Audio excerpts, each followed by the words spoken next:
and gentlemen, put your hands together for Monica Morgan, Detroit treasure, treasure to the world.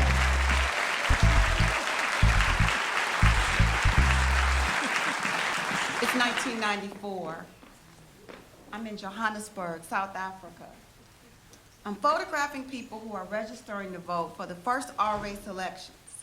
We know that Mandela is going to be proclaimed president, but the day is going so slow. The morning is just so quiet.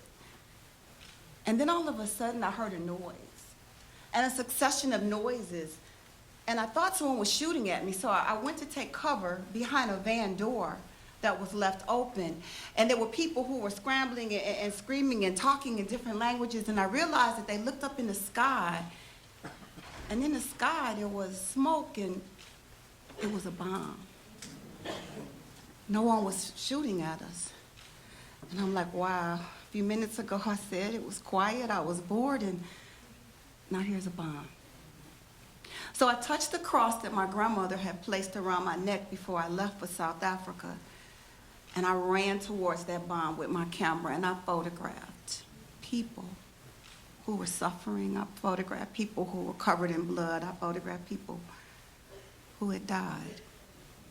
I photographed a woman whose face was covered in blood, and she was wrapped in a towel, and she was searching for her child, and that image ran on newspaper fronts around the world. That sad circumstance caused my career to spiral. I was no longer the photographer next door. I was internationally renowned. And as my career started to grow and I was able to photograph presidents and heads of states in 9/11 and Katrina, I realized that I wasn't fearless like a lot of people thought I was. I was lonely. And so I took a chance with my life because it didn't really matter. I just figured, okay, it's my career, I'm going to be married to it and give it my all. And then a few years later, a lot of years later, as I was waiting on my prince to come, because you see, I read all these Harlequin romances growing up. I believed in that prince. But I didn't get a prince. I ended up getting a general. And that was so much better.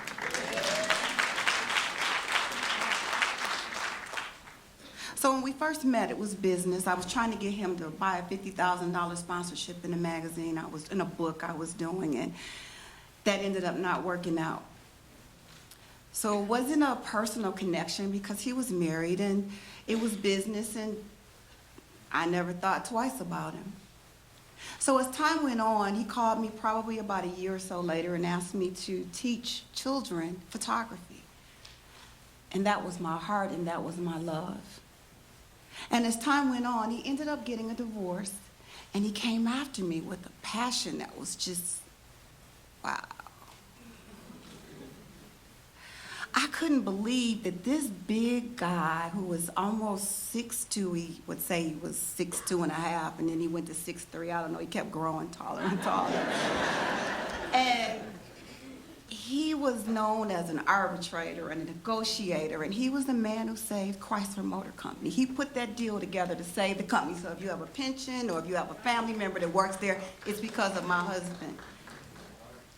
And yet, it was almost like he saved me because, you know, I thought about the words that Billy D. Williams said in Mahogany: success is nothing, nothing without someone you love to share it with. And I finally had someone who loved me and someone that I loved deeply, passionately, and with my all. So one day he said to me, let's get married. Well, you know, someone who had just been divorced, I'm thinking, okay, you got to give a person an out. No, that doesn't happen. Nobody gets married right away. So I said, oh, we can live together. He said, no, I don't play house. I want you to have it all. And for the first time, I was speechless. And I couldn't say anything but yes. And then he took me in his arms and he said, and you're no longer going to chase any bombs because you have someone who loves you. And boy, he loved me. We traveled the world and we lived a fairy tale. I wanted to ride elephants, and he took me to Thailand, and we stayed there for a month.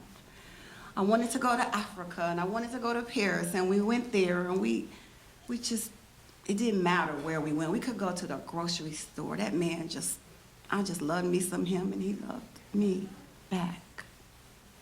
He would go with me to the makeup store, and he would sit in the corner as I would play in the colors, because it didn't matter. We were together. And then I started to ballroom dance, and he learned how to ballroom dance back. And as I was taken in his arms, as he would swing me around that floor, I just felt protected, safe, and loved. And just as quickly and as passionately as that love affair went on through our marriage, all of a sudden, one day, he started to feel a pain. We thought it was some food he had eaten. And then we went to a hospital, and they took out a body part, and they said he was getting better. And so we were like, okay, fine. And we figured some of the pain that continued was healing pain. But he kept on, and he was strong. And he didn't let it stop him from doing anything. And it was Thanksgiving Day, and I remember it was about 3:30 in the morning. He always made the turkey, and I made the sides. I made him think I could cook. I was at the grocery store the night before Thanksgiving asking a woman that looked like she knew how to make mac and cheese help. And you could ask my family. They say I can't cook, but he said I could put my foot in some greens. That's what you call love. So he asked me, he said, okay, Monty, cut the oven off and leave the turkey in the oven. I said, okay. It was 3:30. I was getting up. So somehow at 10:30 the next morning, I went in the kitchen, and the oven was still on. And the turkey was still in there. And I was like, shucks, he's going to be mad at me. And so I kind of took it out and made him think that I had just taken it out after it was, ready. And it was kind of done. And so he was looking at the turkey, and I'm over here like, and he's looking at it, and I'm like, God. And then all of a sudden, he said, it's a little done. I should have listened to you and maybe not left it in the oven. And I felt guilty, and I said, it's my fault, I did it. And I just knew he was going to be angry. I was thinking of those I Love Lucy and Desi Lou segments. And he said, it's okay. I went, okay, who says that? What do you mean it's okay? He said, it was my responsibility. I'm the one that should have made sure it was taken out the oven, not you. He wasn't angry. He taught me how to have patience, because I didn't have any. Those of you who know me know I ain't never had patience. He taught me how to be softer and how to be kinder and gentler and just try to be the better person. He never pushed his ideologies on me. I learned them by watching him. He always told me to do me. You see, if he believed in something, he didn't expect me as his wife to believe in it too. He wanted me to come around, and if I didn't, it was okay, because that's not why he loved me. He loved me for so much more. So as we thought he was getting better, it was December 4th. We had gone to the hospital to find out what was going on with him. We thought he was okay, but the doctor said, hey, we need you to go in and get a blood test and to have a scope done in the morning. So you need to go through the emergency. He made it seem like it wasn't urgent. And you see, my husband went to the doctor regularly. He went to the doctor regularly, and I'm the one that never goes to the doctor. Well, that morning, because I always stayed with him in the hospital, I slept on the bed. He pulled me in the bed with him sometimes. I slept on the floor. It didn't matter, as long as I was with him. So this doctor came in, and we didn't recognize him, but he was a surgeon who had taken out his gallbladder a few weeks before, and he said, hey, big fella, wake up. And then he looked at me and said, have a seat. And he said, we found 9 tumors in your liver and 1 in your pancreas, and I'm so sorry. He didn't even say my husband's name. And I just went into protective mode. I'm like, okay, no, but you caught it, right? Because you just took his gallbladder out and you had to know. And he said, I'm so sorry. But you see, I believe in God. And I've always believed when people say there's power in prayer, that there's power in prayer, and I prayed like I had never prayed in my life. And he opted not to tell people, so I'd be around talking to people. I'd be on Facebook posting, and people didn't know that inside I was dying. But still trying to keep my faith because I believed my husband was going to be all right. And he said to me, Monty, don't let those doctors tell me anything otherwise. And I'm like, what do you mean? He said, I don't want to know any bad news because I believe God's going to bring me through this. So one day, he was in the hospital. Portia Lockett had just said a prayer, and the doctors came in, and they took me out in the hall. And they said, his kidneys are failing, and there's nothing else we can do. We need to put him in palliative care in the hospice. And you know, you never know how strong you are until being strong is the only choice you have. And I loved him so much, I could not fall apart with that news. So I went back in that room and I took his hand and we ballroom danced with his hand on the side. And we played Marvin Gaye and we played The Temptations. He loved The Temptations. And the hospital staff didn't understand how our room was kind of happy because we would play this music and we were laughing and we were joking. And I still believed God's going to answer my prayer. We moved into hospice. And right before we moved into hospice, because my husband had opted not to tell family and friends, I decided it was time to let people know that his health was failing. And so people came from all over to see him.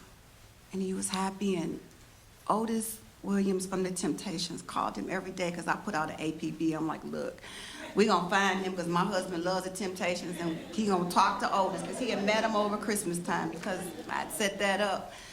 Because you see, when you love someone, it's all about making them happy. It's no longer about you. And all my life being the only child and the only grandchild for a long time, it had always been about me.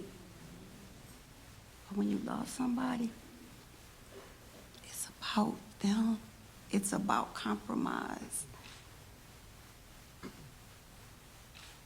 And so the day that the doctors came to me and said his health was failing, he had kind of slipped away. He was sleeping a lot. They told me that it would be any minute. And after I got that news, I walked into the family waiting area, and there were these beautiful flowers and a balloon that says, I love you. And I looked like, who would send that at this time? You know, who would? And so one of my friends said, hey, don't you want to look at the flowers? And I'm looking like, I don't care about flowers. And yet there was something about them that was compelling me to look. And I went over and I took the card and I froze. It said, boo, my heart is filled with love for you. You see, he had made arrangements when he got in the hospice to have flowers sent to me when he could no longer do it.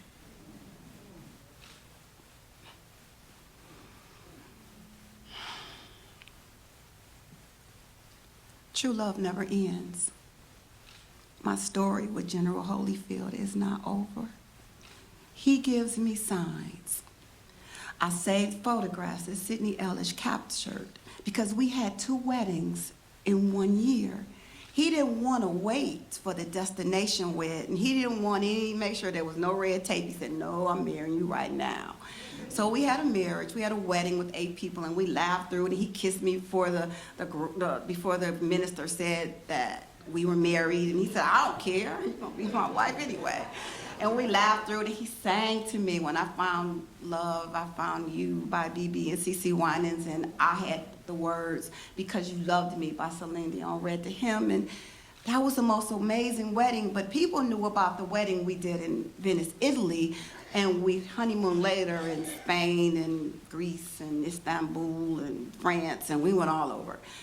But you know, that didn't mean as much as that small 8-person attended wedding in a small church in Toledo, Ohio. Because that was the moment we became truly one. That was the moment that we became Mr. and Mrs. Holyfield. So I say to you to save all the photographs, to take as many photos as you can, to save voicemail messages, to take videos. Because you never know when it might be the last moment. But true love never dies.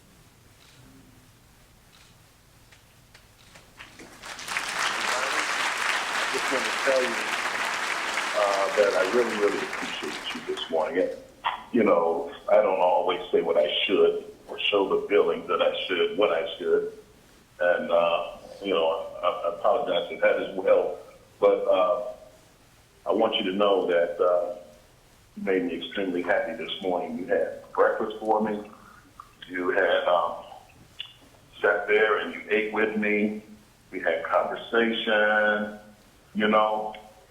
And, you know, and I just thought that was extra special, you know, just to share those few minutes with each other.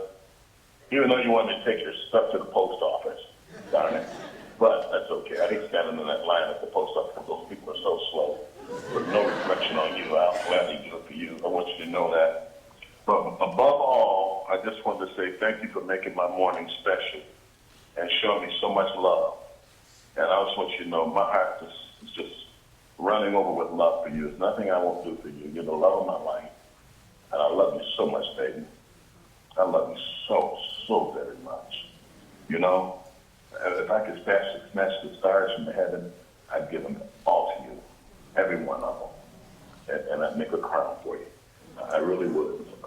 Because you mean just that much to me. Stay as you are. Continue to love me. And I swear I'll always love you. And I'll never do anything to hurt my baby. Never. My credo is to make you happy and to do all the wonderful things that I can in this life. And to take care. You need somebody to take care. So I'm going to take care.